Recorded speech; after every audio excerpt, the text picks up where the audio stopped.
여러분 안녕하십니까? BTV 뉴스입니다. 첫 소식입니다. 부산시는 올해 정책 키워드로 혁신과 행복을 꼽았습니다. 이를 확장하고 구현해 다시 태어나도 살고 싶은 행복도시, 글로벌 허브 도시로 도약한다는 계획입니다. 박형준 시장과의 신년 대담 내용을 김석진 기자가 정리했습니다. 박형준 시장은 제주항공 여객기 사고와 대통령 탄핵 정국에 대한 소회로 말문을 열었습니다. 그러면서 시작은 미미하지만 끝은 창대하리라는 생각을 갖고 있다며 새해 바람을 밝혔습니다. 대한민국은 가장 회복력이 빠른 나라라고 저는 믿습니다. 우리 역사가 그것을 증명하고 있고 또 우리는 그런 어려움들을 거치면서 새로운 미래를 항상 열어왔습니다. 그래서 지금 저희가 안팎으로 겪고 있는 이런 어려움도 그냥 그것이 우리를 좌절시키는 것이 아니라 이 새로운 미래로 나가게 하는 동력이 될 수 있다. 박 시장은 지난해 15분 도시의 확장과 부산형 통합 돌봄 등을 대표 정책 성과로 꼽았습니다. 그중에서도 지방시대 4대 특구 선정은 글로벌 허브 도시로 도약하는 혁신의 발판이 될 것으로 자평했습니다. 전국 특광역시 가운데는 유일하게 한 번 더 저희가 확장 지정이 돼서 기장과 강서 쪽에 전력 반도체, 2차 전지 이런 신산업 특구로 지정이 됐습니다. 기회발전 특구가 되면 법인세 혜택을 그 5년간 면제를 받게 되고 또 지금 아직 상속세법이 통과가 돼서 되지를 않았는데 그게 통과가 되면은 여기에 기업이 내려와서 기업 상속을 하게 되면 상속세 면제를 받게 됩니다. 부산의 현안 문제에 대해서도 입장을 밝혔습니다. 먼저 북항 재개발 사업은 4조 5천억 원의 외자 유치로 글로벌 문화관광 상업 뉴타운 조성을 계획하고 있습니다. 산업은행 부산 이전은 민주당의 동의만 남았다며 설득을 위해 노력하겠다고 답했습니다. 이미 본사 이전에 전이라도 그 일부 기능들을 지금 지역으로 내려보내고 있고 지역 금융 투자센터라든지 또 이 새로운 이제 펀드 조성이라든지 이런 데 지금 산업은행이 적극적인 역할은 하고 있습니다. 저희가 이제 계속 금년에도 민주당을 설득을 해서 박 시장은 올해 정책 키워드로 혁신과 행복을 꼽고 이를 확장하고 구현하기 위한 글로벌 허브 도시 특별법 제정이 중요하다고 답했습니다. 또 지역 내수 활성화를 위한 민생 안정 자금 4,500억 원도 투입할 계획입니다. 박 시장은 끝으로 시민들에게 도움이 되는 많은 정책들이 있다며 이를 활용해 주길 당부했습니다. 우리 시민들께서 여러 면에서 좀 발전과 성취의 한 해가 되었으면 좋겠고요. 우리 부산시를 좀 많이 활용을 해주셨으면 좋겠습니다. 우리 부산시에 굉장히 다양한 정책들이 있고 우리 시민들에게 도움이 될 수 있는 정책들이 많이 있습니다. 언제든지 우리 부산시를 노크해 주시고 또 우리 구군도 있으니까 같이 노크를 해 주시면 시가 하고 있는 여러 정책들이 우리 시민들께 잘 전달이 되고 체감될 수 있도록 저희도 최선을 다하겠습니다. 한편 이번 박형준 시장과의 신년 대담은 부산 전역의 케이블 TV를 통해 방송될 예정입니다. BTV 뉴스 김석진입니다. 설 대목이지만 소비 위축과 자영업자들의 어려움은 지속되고 있습니다. 이들을 돕기 위해 지역의 민간 기업들이 부산형 착한 결제 캠페인 동참을 이어가고 있습니다. 훈훈한 현장을 김윤정 기자가 다녀왔습니다. 지역 기업 대표와 임직원들 그리고 지역 인사들이 수용 팔도 시장을 찾았습니다. 경기 침체에 설 대목을 맞은 전통시장이라 보기 힘들 정도로 한산합니다. 과일 가게를 방문해 카드 선결제 등 건어물 가게를 들러 물건을 사는 등 침체된 상권에 활력을 불어넣습니다. 굉장히 어렵습니다. 특히나 우리 또 소상공인들이 아주 어렵다는 얘기를 듣고 또 이제 이 좋은 취지로 하는 사업에 기꺼이 참여할 수 있게 되어서 기쁘게 생각하고 있습니다. 민간 기업이 참여해 미리 금액을 계산하고 이후 직원들이 시장을 다시 방문해 결제한 금액을 사용하면 시장 방문을 자연스레 늘릴 수 있다는 게 핵심입니다. 장사도 너무 안 되는데 이래 조금이라도 도움 주셔서 너무 감사하고 예. 그래 지금 명절 꼭 아니라도 평상시에도 한 번씩 좀 도와주시면 너무너무 감사하겠습니다. 이날 캠페인에서 선결제한 금액은 150여만 원. 선결제는 물론 식당 방문도 이어졌습니다. 저희들 뭐 좀 많이 힘든데 어쨌든 많이 이렇게 도와주시면 큰 도움이 될 것 같습니다. 이는 침체된 상권을 살리기 위한 부산시의 부산형 착한 결제 릴레이 캠페인입니다. 선보공업을 시작으로 화승 네트워크스, 동원개발이 바톤을 이어받으며 4월까지 부산 전역으로 확산될 예정입니다. 민간 기업들이 나선 만큼 관할 시장이 속한 지자체도 적극 동참할 것을 약속했습니다. 전통시장 활성화를 위해서 특히 요즘같이 어려울 때 우리 수용구민 모두가 힘을 모아서 전통시장 활성화도 하고 또 지역경제 살리기에도 적극 동참하도록 하겠습니다. 부산시는 민간기업 참여 외에도 부산 시민들이 참여할 수 있는 착한 결제 이벤트도 마련했습니다. 매주 78명 정도를 저희가 그 참여 이벤트를 합니다. 10만 원 이상 선결제한 인증을 해서 올려주시면 저희가 5만 원부터 만 원까지 상품권을 지급하고 있습니다. 부산형 착한 결제 캠페인이 불황으로 어려움을 겪는 소상공인을 돕고 지역 경제를 살리는 따뜻한 명절 선물이 되고 있습니다. BTV 뉴스 김윤정입니다. 옛 덕천여중 자리에 디지털 기반 신기술 교육 공간인 소프트웨어 AI 교육 거점센터가 문을 열었습니다. 가상현실과 로봇, 인공지능 등 부산 지역 학생들이 미래 사회가 요구하는 디지털 역량을 키울 수 있는 거점 역할을 할 것으로 기대를 모으고 있습니다. 박재한 기자입니다. 사족 보행이 가능한 로봇개입니다. 사람의 말을 인식하고 계단 오르내리기는 물론 전후방 장애물도 감지할 수 있습니다. 의료와 교육, 공공안전 등의 활용이 기대됩니다. 폐교된 덕천여중 자리에 첨단 디지털 교육 공간인 소프트웨어 AI 교육 거점센터가 문을 열었습니다. 학교가 없어지면 그 지역이 죽지 않습니까? 그래서 우리가 서부산도 살릴 겸 소프트웨어 AI 센터를 만들게 계획을 했습니다. 다만 이제 소프트웨어 AI가 우리 미래 교육의 핵심이다. 그때 부산에 이런 시설이 전혀 없었습니다. 그래서 교원 연수나 학생들 실습 체험을 전혀 할 수 있는 공간이 제대로 된 게 없었습니다. 센터는 지상 4층, 연면적 7,200여 제곱미터 규모입니다. 가상현실과 로봇, 게임, 인공지능, 코딩 등 디지털과 관련한 다양한 주제의 교육 체험 시설로 채워졌습니다. 앞으로 부산 지역 학생들이 미래 사회가 요구하는 디지털 역량을 키울 수 있도록 지원합니다. 여기서 교원들의 그 소프트웨어 AI 관련해서 활용 연수, 그다음에 학생들이 또 그걸 직접 사용할 수 있는데 각 학교마다 그런 좋은 시설을 갖추기 어렵습니다. 그래서 여기서 있는 시설을 활용해서 학교 단위에서 여기 와서 수업도 하게 되고 또 체험도 하게 되고 그런 시설로 아마 우리 부산의 소프트웨어 AI 교육의 메카가 되지 않을지 그렇게 기대하고 있습니다. 시교육청은 연말까지 초중고 650학급 13,000명을 대상으로 교육 프로그램 등을 제공하고 5월과 11월에는 디지털 체험 페스티벌도 개최할 예정입니다. BTV 뉴스 박찬입니다. 긴 연휴의 최대 명절 설을 맞았지만 시민들의 마음이 편하진 않습니다. 불경기에 지난 연말부터 이어진 참사와 정치 불안이 서민 경제를 더 힘들게 하고 있는데요. 권예솔 기자가 전통시장 상인들을 만나 새해 다짐과 소망을 들어봤습니다. 안양 중앙시장에서 30년 가까이 전집을 운영해온 최금래 씨. 지난해는 유난히 어렵고 시렸던 해로 기억됩니다. 여름철 폭우로 인한 농산물값 폭등을 겪고 나니 연말엔 정치적 불안과 여객기 참사로 인한 사회 불안을 겪어야 했던 2024년. 그럼에도 살아가야 하기에 그 자리에서 할 수 있는 최선의 방법을 찾아 희망차게 새해를 맞아봅니다.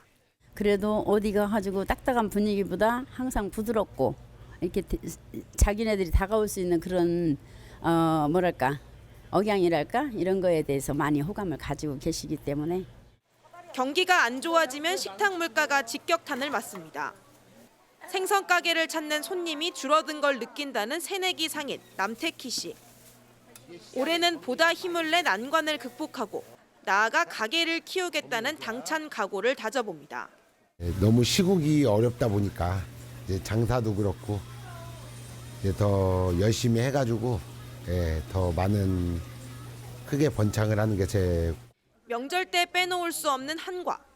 1년 중 가장 특수를 누린다는 이때 이 분위기가 올 한 해 쭉 이어지길 바라며 상인들은 다시 한번 기운을 내봅니다. 건강, 가족 건강, 그리고 사업도 잘 됐으면 좋겠고 우리 안양시장이 더욱더 발전해서 환경도 좋아지고 그래서 많은 사람이 와서 우리 시장을 좀 살렸으면 좋겠습니다. 모두가 잘 사는 2025년이 되길, 건강하고 또 행복하길, 각자의 자리에서 묵묵히 손님들을 맞으며 한마음으로 바라봅니다. 우리 모두가 잘 돼야겠죠. 2025년은 이제 시장 상인들도 그렇고 전 국민이 모두 잘 됐으면 하는 바람이고요. 경제가 조금 더 좀 활성화가 돼서 국민들이 편안하게 이 시장이나 이런 데 많이 이용할 수 있는 그런 계기가 만들어졌으면 좋겠고요.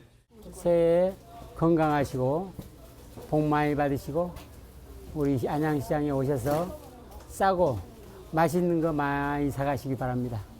BTV 뉴스 권예솔입니다.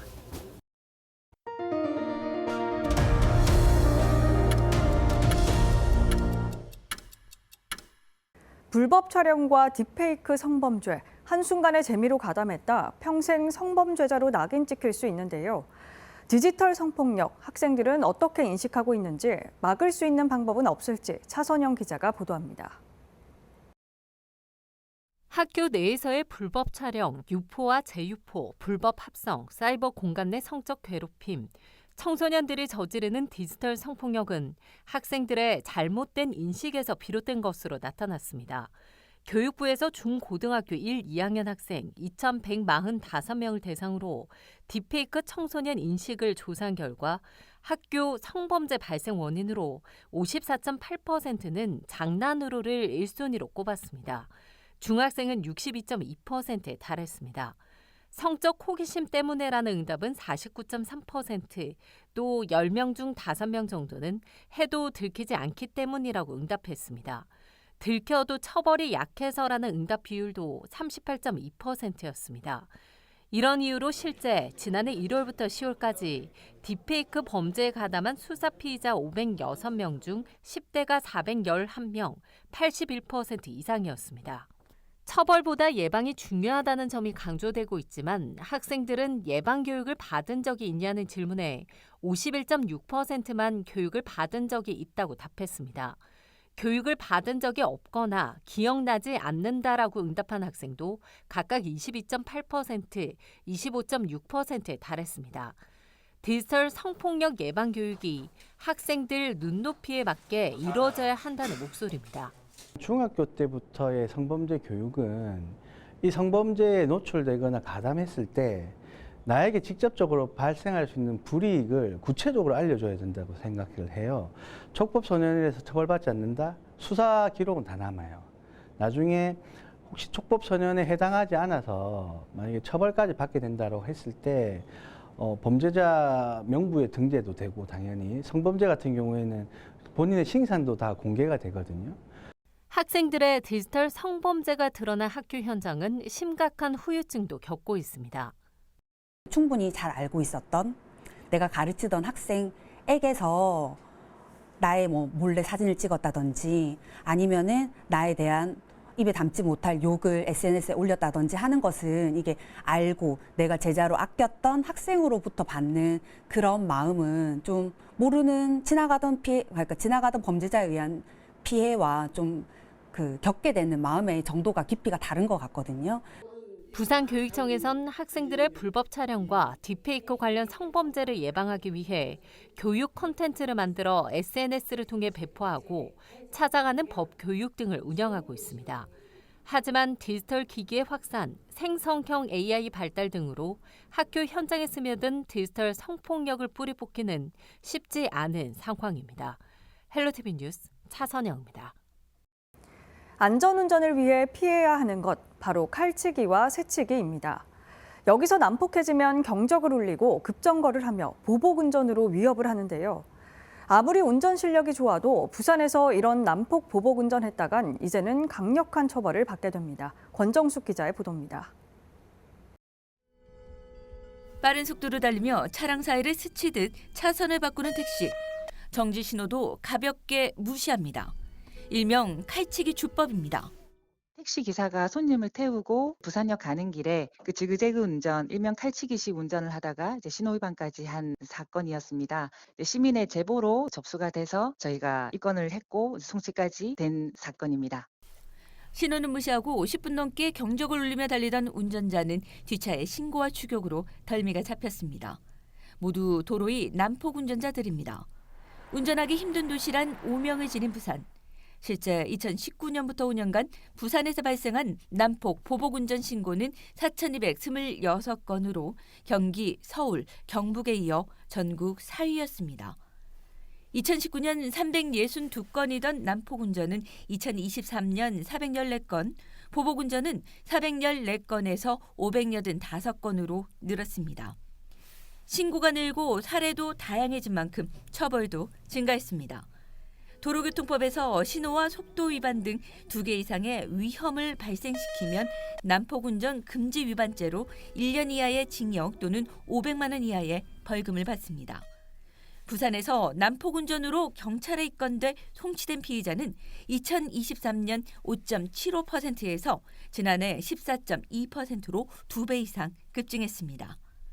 경찰은 부산에서 난폭 보복 운전을 했다간 더 이상 빠져나갈 곳은 없다고 강조합니다. 매달 각 서에서 처리한 난폭운전 신고 건수를 취합받고 우수 사례도 저희가 들여다보고 있습니다. 특히 반복적으로 신고가 된 피의자 같은 경우는 저희가 집중 관리를 해서 구속까지 할 수 있도록 엄격하게 조사하고 있습니다. 도로의 안전과 생명을 위협하는 난폭 보복운전은 112나 안전신고를 통해 신고할 수 있습니다. 헬로티비 뉴스 권정숙입니다. 학생들에게 지방의회는 생활 주변에서 풀뿌리 민주주의를 간접 체험할 수 있는 곳입니다.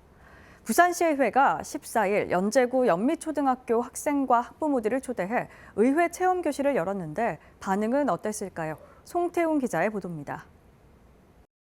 부산시의회 본회의장에 연제구 연미초등학교 학생들이 모였습니다. 의회의 역할과 기능에 대한 설명이 이어지자 사뭇 진지한 표정으로 경청하는 아이들.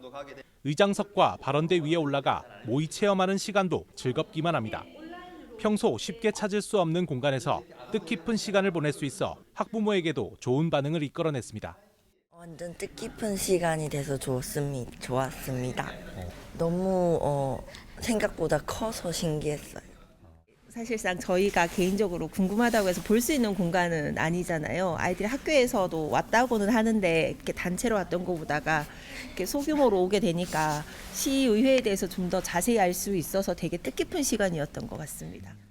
정형화된 교육에서 벗어나 의회를 좀 더 친숙하게 접할 수 있는 의회 체험 교실입니다. 학생들은 본회의장 외에도 의회 홍보관과 들락날락 시설 내부의 3D 동화 체험관, 미디어 아트 전시관 등을 견학하는 시간을 가졌습니다. 의회 체험 교실은 지역 주민이면 SNS 접수를 통해 누구나 참여할 수 있는데 이번에는 연제구 주민들로 구성돼 특별함을 더했습니다. 우리 연제구에 이제 시청이 위치하고 있는데요. 그동안 이렇게 시청과 시의회를 경험하기 쉽지 않은 우리 연제 구민들과 우리 학생들이 우리 의회를 방문해서 우리 행정이 하는 일도 한번 둘러보고 그다음에 우리 부산시의회의 여러 가지 역할들에 대해서도 한번 듣는 그런 귀중한 자리입니다. 이런 자리를 통해서 우리 조금 더 친숙하게 의회를 경험하고 또 우리 부산시정에 참여를 할 수 있는 하나의 좋은 계기가 될 것으로 생각됩니다. 학생들이 자연스레 지방의회의 역할과 기능을 학습할 수 있는 의회 체험 교실이 눈길을 끌고 있습니다. HCN 뉴스 송태웅입니다. 동래구청이 신청사로 이전한 지 한 달여가 지났습니다. 하지만 주변 상인들이 기대했던 개청 특수는 미진한데요. 살펴보니 이런 이유도 있었습니다. 최형광 기자의 보도입니다. 동래구 명륜 1번가에서 음식점을 운영 중인 김경수 씨. 신청사 개청 시기에 맞물려 가게를 열었습니다. 하지만 기대와는 달리 개청 특수는 찾아볼 수 없었습니다. 400명, 600명 들어온다 하니 당연히 누구나 장사가 잘 되겠다. 그 600명 속에 또 직원 식구들도 있을 거고 그렇게 생각했는데 오히려 뭐 장사보다는 더 안 되는 것입니다.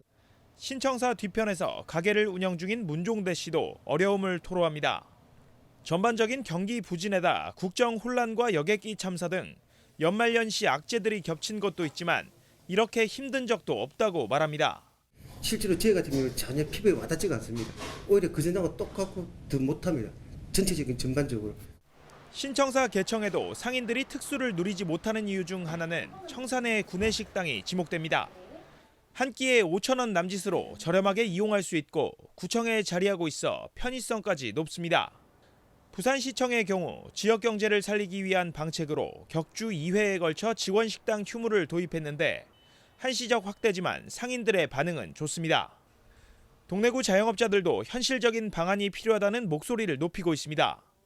이에 동래구 측은 지역 상인들과 상생할 수 있는 정책들을 고려 중이라는 입장을 내놨습니다. HCN 뉴스 최현경입니다. 사상구 괴법동에 있는 괴내마을은 경부선 철도와 백양대로 사이에 있어 주민들의 이동권에 많은 제약이 있었는데요.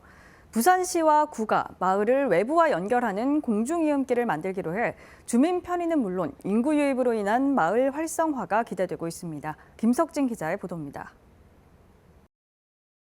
사상구 괴법동의 괴내마을.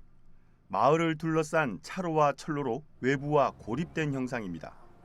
최근 생태문화마을 조성 사업으로 환경 개선에 나섰지만 이동 환경은 여전히 제자리 걸음입니다. 이에 사상구는 부산시의 15분 도시 정책 공모에 괴내마을과 사상공원을 잇는 보행로 개선 사업을 신청했고 지난 16일 기공식을 가졌습니다. 이번 사업은 마을 중심의 녹지에 전망대를 세우고 사상역 6교와 백양대로를 연결하는 보행로를 만드는 겁니다. 보행로 길이는 약 200m로 전망대엔 엘리베이터도 설치됩니다. 시와 구는 123억 원을 투입해 오는 2026년 2월 완공을 예상하고 있습니다.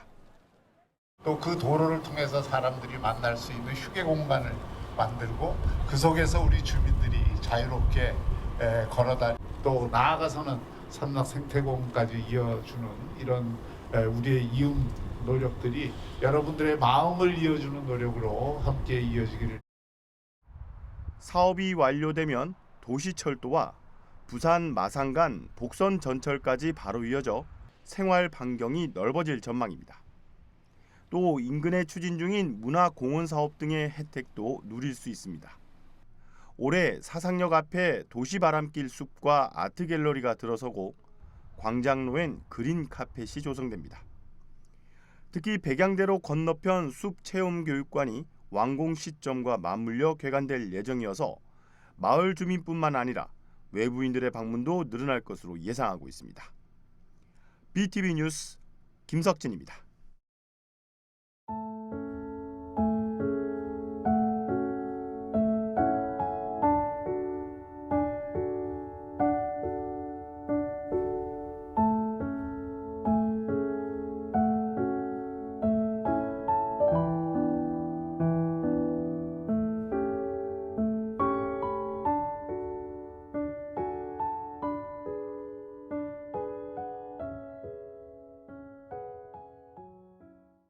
이상으로 BTV 뉴스를 마칩니다. 시청자에게 힘이 되는 뉴스로 다시 찾아뵙겠습니다. 고맙습니다. 채널 BTV